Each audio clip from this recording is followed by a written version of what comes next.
నమస్కారం city news కి స్వాగతం. మంగళగిరిలో జాతీయ చేనేత దినోత్సవాన్ని నిర్వహించారు. సీఎం చంద్రబాబుతో పాటు మంత్రులు నారా లోకేష్, సవిత, ఇతర ఉన్నతాధికారులు పాల్గొన్నారు.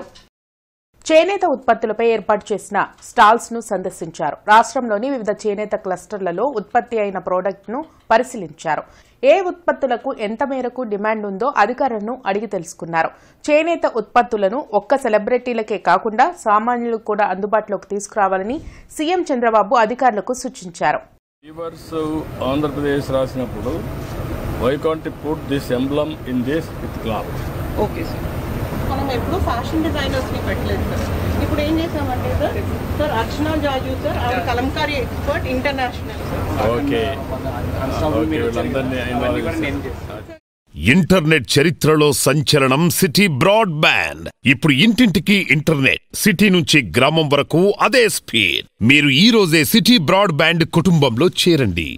గుంటూరు తూర్పు నియోజకవర్గంలోని సంజీవయ్య నగర్, నెహ్రూ నగర్ రైల్వే గేట్, మొండిగేటు ప్రాంతాలను ఎమ్మెల్యే నసీర్ పరిశీలించారు. రైల్వే కార్పొరేషన్ అధికారులతో కలిసి ఎమ్మెల్యే నసీర్ తూర్పు నియోజకవర్గంలో పర్యటించారు. పలు ప్రాంతాల్లో ట్రాఫిక్ సమస్యలు లేకుండా ఉండేందుకు చేపట్టాల్సిన చర్యలపై చర్చించారు.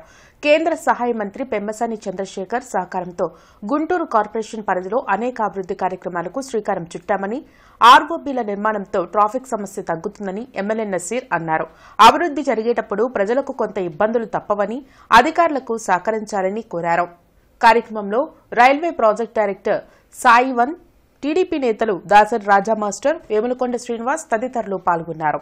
నగరంలో హెవీ ట్రాఫిక్ ఆర్ఓబీ లేకపోవడంతో కొన్ని చోట్ల గేట్లతో చాలామంది ఇబ్బంది పడుతున్నటువంటి పరిస్థితున్నాయి. అటువంటి అన్ని చోట్ల కూడా ఆర్ఓబీల నిర్మాణం కోసం అవసరమైనటువంటి ప్రణాళిక, ముఖ్యంగా ఆ ప్రాంతంలో ఎంతవరకు ప్రజలకు ఈ ఆర్ఓబీల వలన ఇబ్బంది లేకుండా చేయగలుగుతాం అనేటువంటి దాని మీద ఉదయాన్నే జాయింట్ ఇన్స్పెక్షన్తో ఏడీఎం సిపిఎం గారు ఉన్నటువంటి సైమన్ గారు, అలాగే డిఆర్ఎం గారు ఈరోజు కలిసి జాయింట్ ఇన్స్పెక్షన్ చేయడం జరిగింది. మున్సిపల్ అధికారులు అందరితో కలిసి ముఖ్యంగా నెహ్రూ నగర్ ప్రాంతానికి సంబంధించి 3 గేట్లు, సంజీవ్ నగర్ గేట్ కానివ్వండి, అలాగే సీతానగర్ కానీ, నెహ్రూ నగర్ కానీ, ఈ 3 చోట్ల కూడా రైల్వే అధికారుల ఆలోచనను బట్టి ఆర్ఓబీల నిర్మాణ కార్యక్రమాన్ని తీసుకోవాలంటే ఆ ప్రాంతంలో ఉన్నటువంటి అసెస్మెంట్స్ అంటే ప్రాపర్టీస్ అన్నీ కూడా ఎంతవరకు పోతా ఉన్నాయి, అసలు అక్కడ అవసరాన్ని బట్టి ఏ విధంగా చేస్తే ప్రజలకు మరింత ఉపయోగకరంగా ఉంటుంది, ట్రాఫిక్ సమస్య తగ్గుతుందనే దాటి మీద పూర్తిగా ఆగస్టు 9వ తేదీ నుండి నగరవాసుల ట్రాఫిక్ కష్టాలు మరింత పెరగనున్నాయి.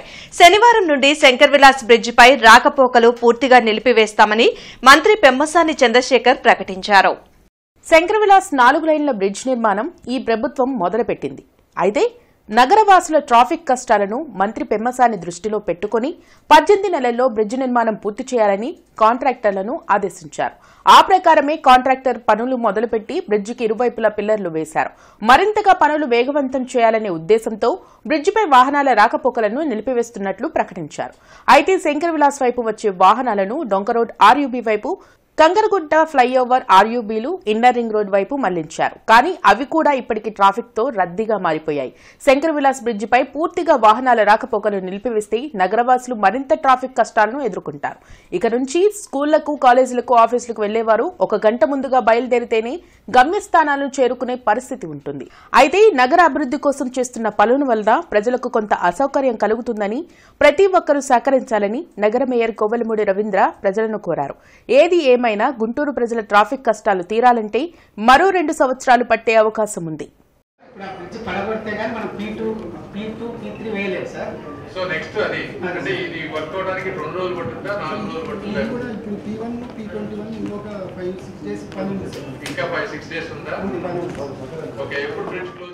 ట్రాఫిక్ మన గుంటూరు ఎన్జీఓ కాలనీ నుంచి ఒకటి పెట్టాం.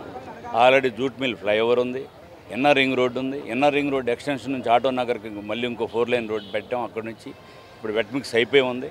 అట్లాగే 3 వంతుల కింద నుంచి జరుగుద్ది, బొంగరాల బీడ్లో నుంచి జరుగుద్ది, నెహ్రూ నగర్, సంజీవయ్య నగర్ నుంచి జరుగుద్ది. ఏదైనా ఒక 12 నెలల లోపు శంకర్ విలాస్ ఓవర్ బ్రిడ్జి డెఫినెట్గా ఓపెన్ చేస్తాం తప్పనిసరిగా. కాకపోతే ఈ 12 నెలలు కొంతమందికి ప్రజలకి స్థానికంగా అసౌకర్యం కలగడం సహజం. దాన్ని అందరూ కూడా ప్రజలు మంచి సంకల్పం జరిగి అభివృద్ధి జరిగేటప్పుడు కొన్ని ఇబ్బందులు వస్తాయని మీరు దూరదృష్టితో ఆలోచించి ప్రజలందరూ, గుంటూరు ప్రజలందరూ కూడా మాకు సహకరిస్తారని చెప్పి ఆశిస్తాను. పులివెందుల్లో ఎమ్మెల్సీ రమేష్ యాదవ్ పై జరిగిన దాడికి నిరసనగా జిల్లా వైసీపీ శ్రేణులు మహాత్మా పూలే విగ్రహం ఎదుట ఆందోళన కార్యక్రమం నిర్వహించారు. హిందూ కాలేజ్ సెంటర్లోని మహాత్మా పూలే విగ్రహం వద్ద జరిగిన నిరసన కార్యక్రమంలో వైసీపీ నాయకులు మోదుగుల వేణుగోపాల్ రెడ్డి, నూరి ఫాతిమా, నిమ్మకాయల రాజనారాయణ పాల్గొన్నారు. ఈ సందర్భంగా మోదుగుల వేణుగోపాల్ రెడ్డి, నూరి ఫాతిమా మీడియాతో మాట్లాడారు. ఈ రాష్ట్రంలో ఎన్నికల కమిషన్ సరిగ్గా పనిచేయడం లేదని స్పష్టం చేశారు. అందుకే పులివెందుల్లో జరిగే బై ఎలక్షన్ కోసం వెళ్లిన ఎమ్మెల్సీ రమేష్ యాదవ్ పై కూటమి నాయకులు దాడి చేశారని మండిపడ్డారు. ఎన్నికల కమిషన్ వెంటనే దాడులకు పాల్పడిన వారిపై చర్యలు తీసుకోవాలని డిమాండ్ చేశారు. ఈ కార్యక్రమంలో బీసీ సంక్షేమ సంఘం నాయకులు వేణుగోపాల్ యాదవ్, నందేటి రాజేష్, సైదా ఖాన్, మేరీకుమారి తదితరులు పాల్గొన్నారు. జడ్పీటీసీ చనిపోతే ఒక బై ఎలక్షన్ జరుగుతూ ఉంటే మేము గెలిచిన సీటుని మేము క్యాండిడేట్ని పెడతా ఉంటే ఒక రమేష్ యాదవ్ అనేటువంటి ఎమ్మెల్సీ ఆంధ్రప్రదేశ్ బలహీన వర్గాల సంఘ ఆంధ్రప్రదేశ్ వైఎస్ఆర్సీపీ బలహీన బీసీల సంఘం అధ్యక్షుడు ఆయన మీద దాడి చేస్తారా అంటే ఏంటి? వాళ్ళకి డోంట్ వాంట్ కంటెస్టా? ఇదేదో మరి జనరల్ ఎలక్షన్ చేయొచ్చుగా. ఏంటో చంద్రబాబు నాయుడు గారు నిజంగా ఒకళ్ళ మీద దాడి చేస్తానో అలా దాడి చేసుకుంటే పోతే ప్రతి మనిషి మీద దాడి చేయాల్సి వస్తుంది మీరు. ఎందుకంటే ఏదో ఆ ఎమ్మెల్సీ గారి మీద దాడి చేసినంత మాత్రాన భయపడి అందరూ ఒక అడుగు వెనకేస్తారు అనుకుంటారు. కానీ ఎవ్వరు అడుగు వెనక వేసే ప్రసక్తే లేదు. ఏదైనా కూడా ధైర్యంగా నుంచోని చేసి గెలిచినా ఓడినా నికార్సుగా నుంచోని మేము ప్రజల్ని ఓటు అడుగుతాం. నల్లబర్లి పొగాకు రైతుల్ని కూటమి ప్రభుత్వం నిలువునా మోసం చేసిందని రైతు సంఘం రాష్ట్ర అధ్యక్షులు వి కృష్ణయ్య ధ్వజమెత్తారు. చుట్టుకుంట సెంటర్లో రాష్ట్ర కమిటీ ఆధ్వర్యంలో రైతు, కౌలు రైతు సంఘం నేతలు ధర్నా నిర్వహించారు. ఈ సందర్భంగా రైతు సంఘం నేతలు మాట్లాడుతూ రైతుల వద్ద ఉన్న పొగాకు చివరి కాడ వరకు కొనుగోలు చేస్తామని ప్రభుత్వం హామీ ఇచ్చి మోసం చేసిందని మండిపడ్డారు. క్వింటాకు 12,000కు తగ్గకుండా పొగాకు కొనుగోలు చేసి రైతులను ఆదుకోవాలని డిమాండ్ చేశారు. ఈ కార్యక్రమంలో జిల్లా కార్యదర్శి కంచుమటి అజయ్, కొల్ల రాజమోహన్, వై రాధాకృష్ణమూర్తి, హరిబాబు, కె రంగారెడ్డి, శంకరయ్య, శ్రీకాంత్ తదితరులు పాల్గొన్నారు. పొగాకంతా కూడా రంగు మారిపోతుంది, పొగాకంతా కూడా తడిచిపోతుంది, చాలా ఇబ్బందులు వస్తున్నాయి. రాష్ట్ర ప్రభుత్వం ప్రత్యేకంగా ముఖ్యమంత్రి గారు ప్రత్యేక శ్రద్ధ తీసుకోవాలని చెప్పి దీన్ని అర్థం చేసుకోవాలని చెప్పి కోరుతున్నాం. ప్రభుత్వం ప్రైవేటు కంపెనీల చేత కొనిపించాలా, 12,000కు తక్కువ కాకుండా కొనాలా, 6,000 అని చెప్పి తక్కువ అనేది తిప్పి పంపకూడదు, పొగాకుని తిప్పి పంపకూడదు. మొత్తం పొగాకుని ప్రభుత్వం కానీ కంపెనీల చేత కానీ కొనిపించాలని చెప్పి మేము కోరుతున్నాం. ఇంటర్నెట్ చరిత్రలో సంచలనం సిటీ బ్రాడ్ బ్యాండ్. ఇప్పుడు ఇంటింటికి ఇంటర్నెట్, సిటీ నుంచి గ్రామం వరకు అదే స్పీడ్. మీరు ఈ రోజే సిటీ బ్రాడ్ బ్యాండ్ కుటుంబంలో చేరండి.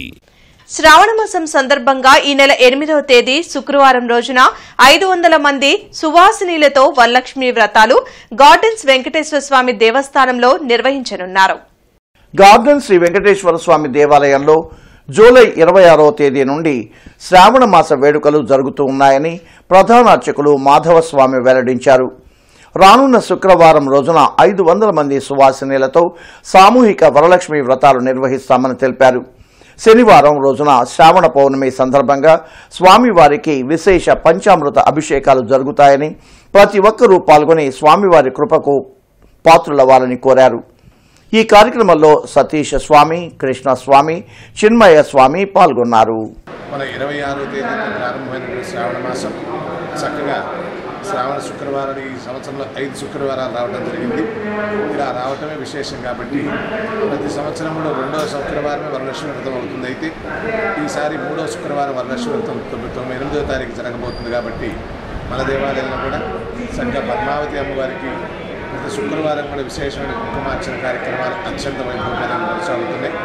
వరలక్ష్మి వ్రతం 8వ తేదీ శుక్రవారం ఉదయం 10 గంటలకి సామూహికంగా దాదాపు 500 మంది ముత్తైదువుల చేత వరలక్ష్మి వ్రత కార్యక్రమాన్ని చేయడం కోసం ఆలయ పాలకవర్గం వారిని ఏర్పాటు చేసి ఉన్నారు. కాబట్టి ఈ వరలక్ష్మి వ్రతం చేసుకున్నట్లయితే స్త్రీలందరికీ కూడా సకల సౌభాగ్యాలు అమ్మ అనుగ్రహిస్తుంది. కాబట్టి ఈ వార్తలు ఇంతటితో సమాప్తం. నమస్కారం.